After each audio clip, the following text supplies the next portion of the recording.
madamo sa nagpalaylay nga pamaagi aron maprotektahan ang imong kaugalingon batok sa novel coronavirus 2018 o ng COVID-19.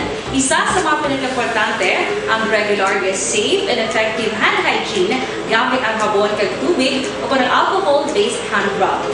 Yan ang proseso sa paghugas ng gamot na rekomendado sa World Health Organization.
Ginagawa ang makaksyon hindi mo ng WHO Safe Hand Challenge agad may handa sa coronavirus 2019. Padayon mga kaksyon!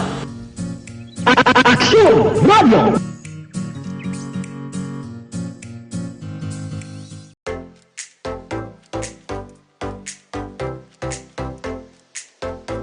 Mga kaaksyon, madamo sa nagpalaylay nga pamaagi aron maprotektahan ang imong kaugalingon batok sa novel coronavirus 2018 o ng COVID-19.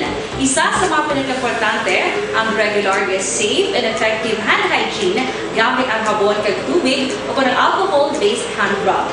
Yan ang proseso sa paghugas ng gamot na rekomendado sa World Health Organization.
Karon sa kasugpon sing ikaduha nga bahin sa kabuhin ni Jack Balaan, Birador, diri sa atong palatuntunan, Timbangan sang Katarungan.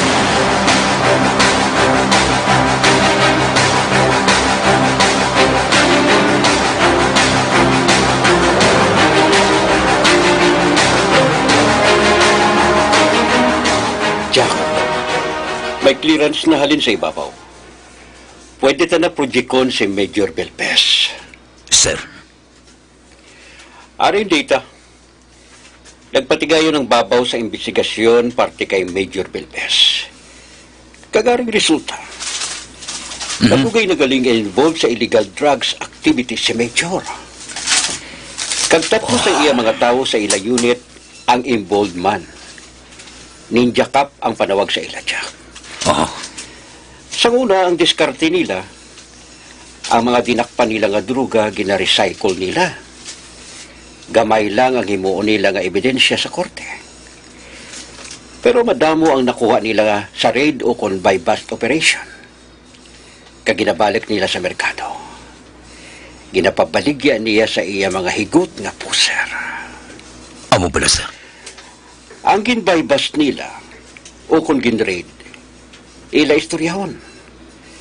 Kag kung magupod sa ila, diyahan nila nga gamay lang nga kaso ang mapasaka para makapiyansa. O kung hindi gani, madismiss. Kag kung makagwa na, ila liwat pabaligyaon. Kag ila na items ang ibaligya. Kag kung magginago ang ila tao, ila inidakpon liwat kag pasakaan na gid sang mabugat nga kaso. Para hindi na gid makagwa. Pero ang iban nga sa lawayo na gid, ila ginapapatay. Oh. Ha? Oh, Jack. Amo sina kadamak si Major Belbes. Ang malain pagid kay isang ulihi, may ara na gid siya na dikitan nga grupo. Supplier na gid sang droga. Big time, kinilo na.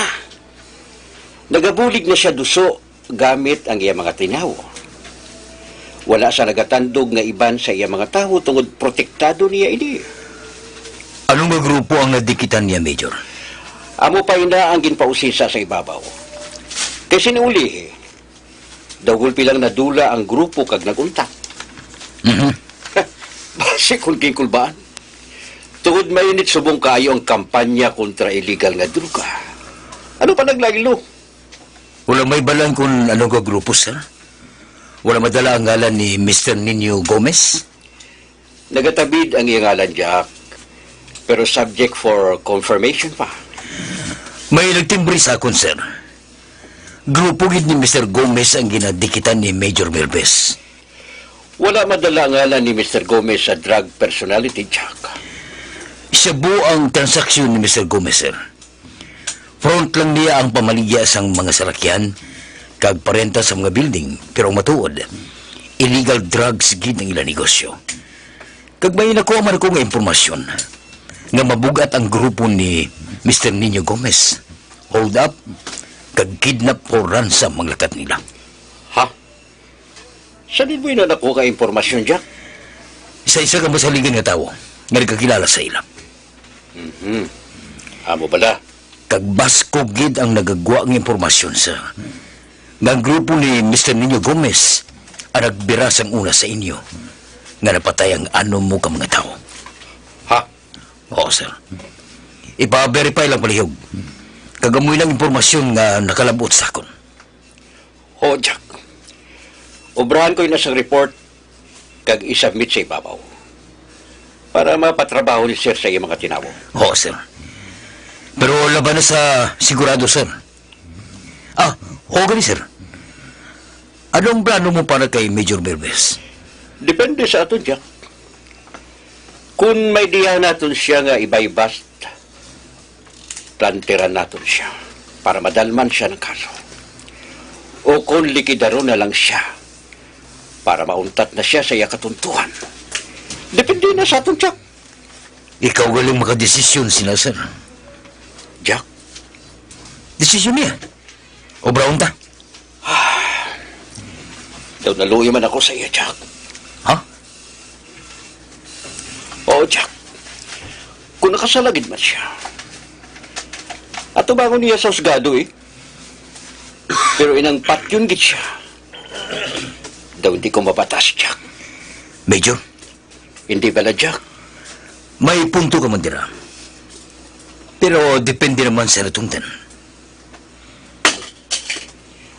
Ano ang buot mo silingon, Jack? Depende sa kalidad kagawi isang tao nga na natungdan, sir. May arang nga nagakatabo nga Napilitan lang ang tao sa paghimos ang illegal tungod lulong sa bisyo.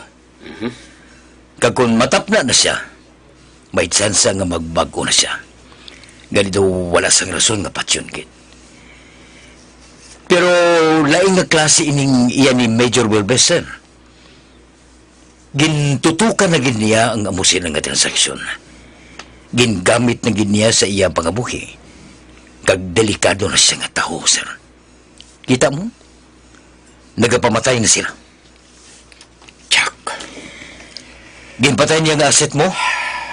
Tugod hindi sa luyag nga mabulabog sa illegal nga transaksyon. Siling-uling hilang, ginpatay niya pati ang testigo para lang matabunan niya katuntuhan. Kag posible, madamo pa siya sa patyon. Basta tandugon siya. Basta maapektuhan siya. Kag kung dakpon lang nato siya, basi kung makahimo maghihapon siya sa paagi nga malutsan niyang iya problema. Kag sa pilakadlaw, kita naman ang madisgrasya sa iya, sir. Jack, Oo, sir. Kag masarangan niya inang himuon tungod, kriminal siya. ha? Kriminal siya. Nagapanago sa sulod sa ngaya uniforme. Delikado siya nga klase sang tao, Major.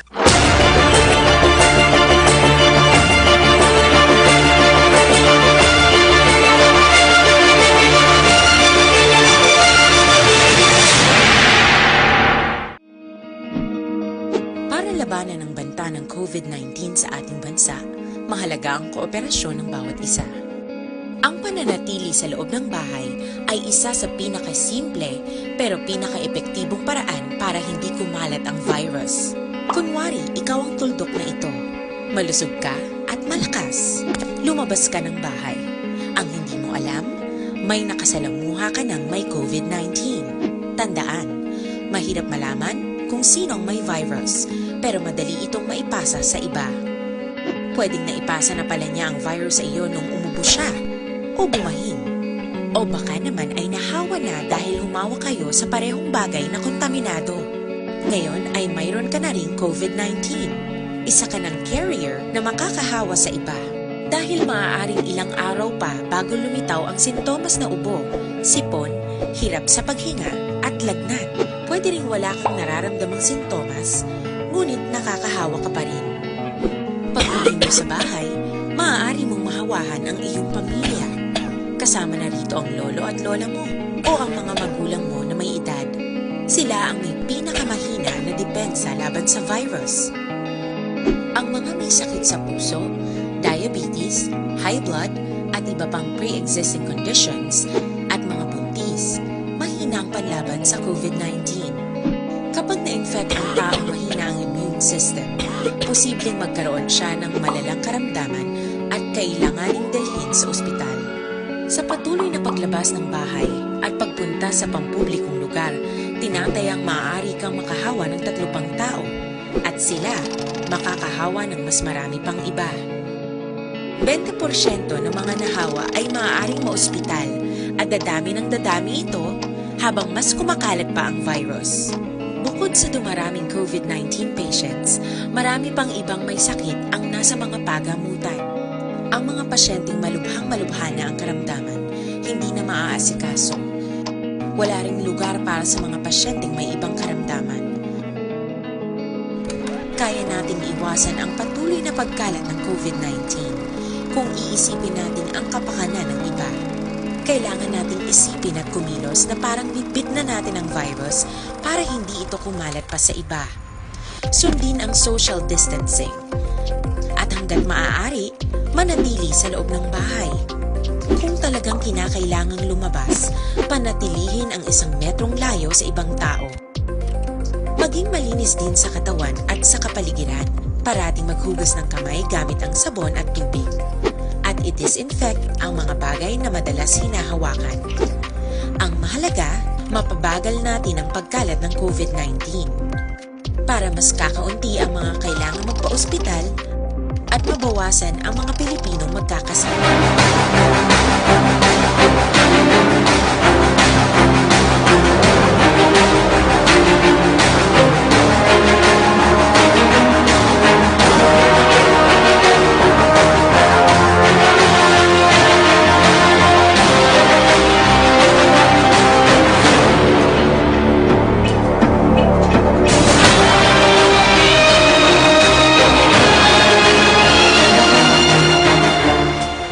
Sigurado ka, Kosa? Sure ka na wala kami sa problema? Hmm. Hmm. Okay. Salamat din, Kosa. Umaga muna, magwa kami. Malantad kami. Pwede gigali kayo, wala ba sa problema?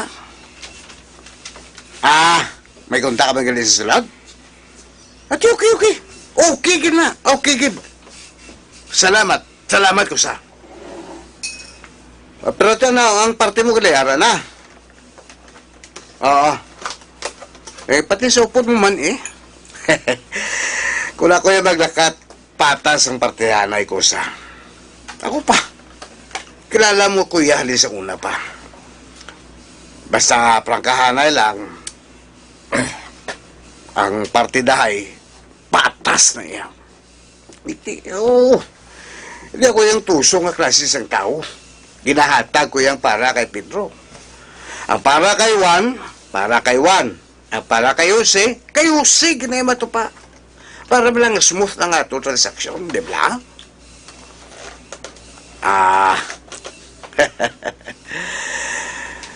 Oo, siyempre, ako nga magbago na nga ito sa samahan ko sa dapat amuin na ang patakaran. Ate, sige. Kung may ara ka na nga nakita nga iliguon ta naman, okay, gid. Nung makwartahan, tigil na sila ko. Kutaka ko na yun.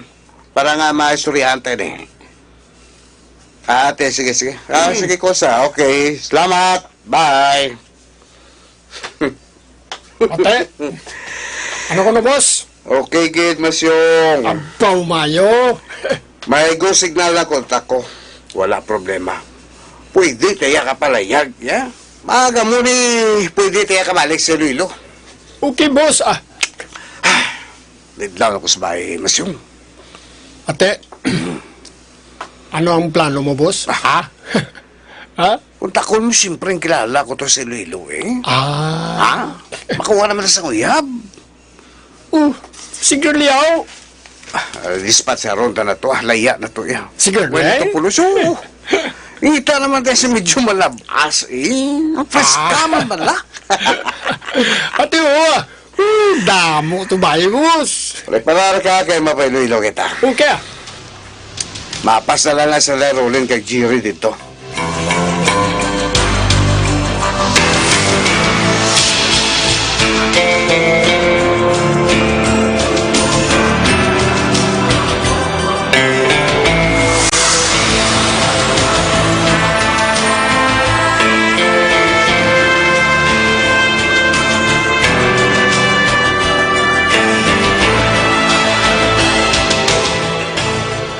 Abi sila Jack. Si Major Belbes kang tatlo ka tao niya sa unit nga na-identify nga kasabwat niya. Amo ba na? Si Major Belbes lang ang ginrelieve na diri lang sa Iloilo. Ang bago niya nga mga assignment. Pero ang tatlo niya ka mga tao, dito tanan gid panghaboy sa Mindanao. May kapyot siguro si Major Belbes, ano pa, wala si ginabuhi sa malayo. Nakakas naman ang isa sa ginasandigan niya. Pero base matuod kung may nabilin pa siya nga koneksyon. Ano pa, nahawiran siya. Basi, sir. Pero sunod sa info, nag-file siyang leave si Major Belbes. Kagang tatlo, wala nag-report sa Mindanao. Naawol na lang siguro sila. Noted na gid kaayo ang tatlo nga ini nga mga skalawag. Ladlok siguro sila mag-report sa bag-o nila nga mga assignment. Base dito sila matumba. Wala na order ang tatlo, sir, ang? Mayara, pareho man siyang gin-order kay Major Belbes. Ano abi kung silang unahong tanga tirahon? Jack, Para mabuhin-buhinan man ang mga tunto. Nasiguro ko, padayon gid nila ang ila-illegal nga ginahimo. Karon nga wala na sila sing duty. husto ka gid, Jack. Laban-laban gid nga amo sa nang ilahimuon. Ote, ano sa imo, sir, ha? Tumbahon ta? Ikaw, Sige. Ipatrabaho ko sila sa akon mga asset para mabalaan tang ginahimo nila subong. Kung matuod ang ginasiling mo, Jack, banatan naton sila. Ikaw ang bahala, sir.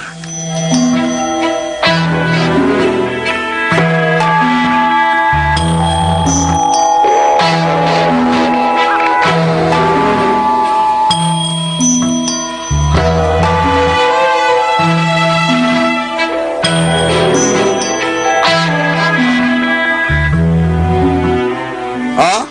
Major? Hello? Musta? Ari, mapuli na ko da? Ha? Nag-leave? Ikaw nag-leave ka? Okay. Pwede man. Oo, mistake ko. Kanto lang to bala. Tawagan na lang ka. Ang caretaker ko sa Gimaras, pabalo ko man. Ang balo ko siya nga maabot ka to. Wala nga problema. Sige. Lalakon sinong luyag mo dalon dito, Major. Di tayo lang dato Makakantuma ko to dayon Mapauli ko na si Lido. Sige. Sige, Major. Okay lang. Sige, bye.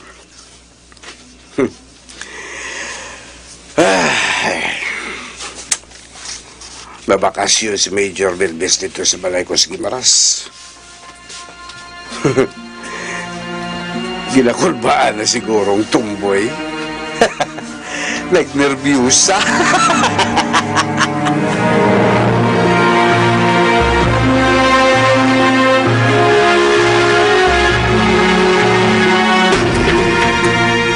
Jack, subong ko lang na pinsar sang mayo nga. Tanigid patay ta na lang ti ulang ato, no? Si Amable? Oo, Jack. Traidor ang tao nga to. Masiblas plakadlaw. Madiskrasya pa kita tungod sa iya. Hindi siya problema, Bugoy. Kaya kung magsigis siya sa malain niya nga tuyo sa akon, kaya kung mamonitor ko siya, amoy man siya nang himuon ko sa iya. Patsyon ko siya. Hindi siya dapat saligan, Jack. Wala man ako nagasalig sa iya, Bugoy. Paun ko lang ato sa iya. Ginatagan ko lang siya sa tsansa.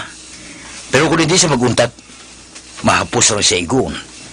Kabisadutan man ang lugar nga posible niya panaguan. Paano abi kung magupod na gid man siya sa nagsugo sa iya? Mabudayan na kita nga pagitaon siya, Jack. Bugoy? Oo, Jack. Tanigid patay ta na lang siya. Para way latiyas ang problemahon pa siya. Kabalugin ko, Jack, na naluoy ka siya. Pero ang mga tagsubong sa itong nga klase ng tao, maro na niya, Jack. Kabalo na niya magpasakay-sakay. Bugoy? Ano si mo ako? Iguon ko siya. Saan ako lang isa? Kaya ko na siya nga hampakon, Jack. Iguon ka, oh. Ha, Jack? Para wala na sa problema ako siya.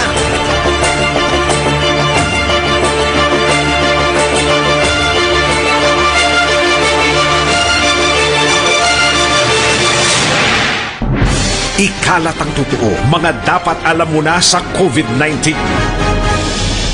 Mga benepisyo ng paghuhugas ng kamay. Ang paghuhugas ng kamay o hand washing ay isang gawaing pangkalusugan at isang mahusay na paraan upang makaiwas sa mga impeksyon o sakit na dulot ng mga mikrobyo gaya ng mga bakterya o virus. Tunay nga na ang paghuhugas ng kamay ay isang mabisang panlaban sa mga sakit gaya ng pagtatae o diarrhea, ubot-sipon, trangkaso at iba pa. I-viral, i-share, ikalat ang totoo. Hatid ng MBC Manila Broadcasting Company, stations DZRH, Action Radio, Love Radio, Yes the Best, Radyo Natin at Easy Rock. Ikalat ang totoo, mga dapat alam mo na sa COVID-19. Ang mga hakbang upang maprotektahan ang sarili laban sa COVID-19.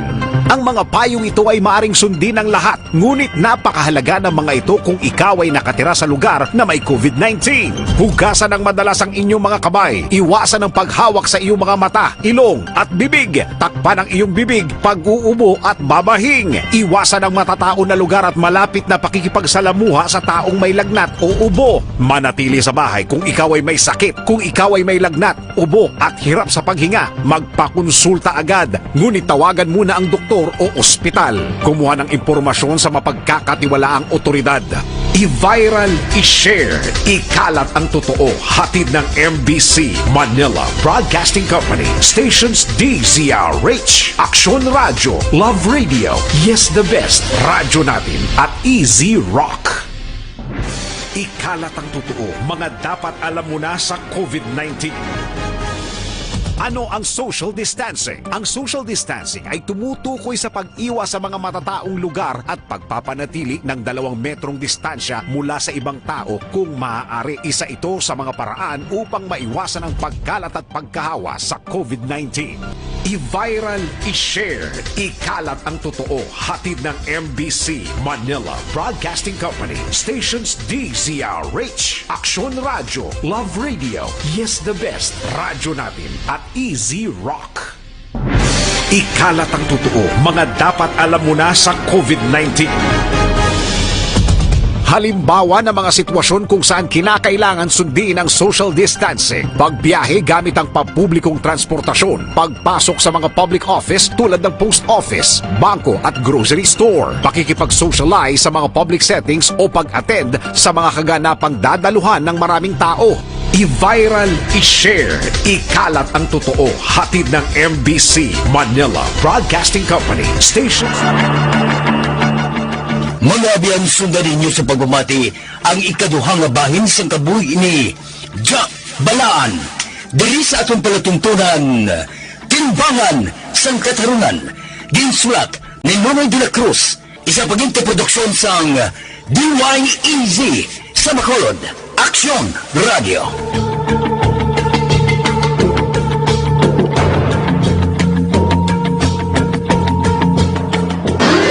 Ang inyong mabatian, isa kabilayaran nga programa. Kung anuman ang ginhambal sa natundan, wala kahilabtanan ang tagdumalahan sining waragwagan. Madamugin nga salamat.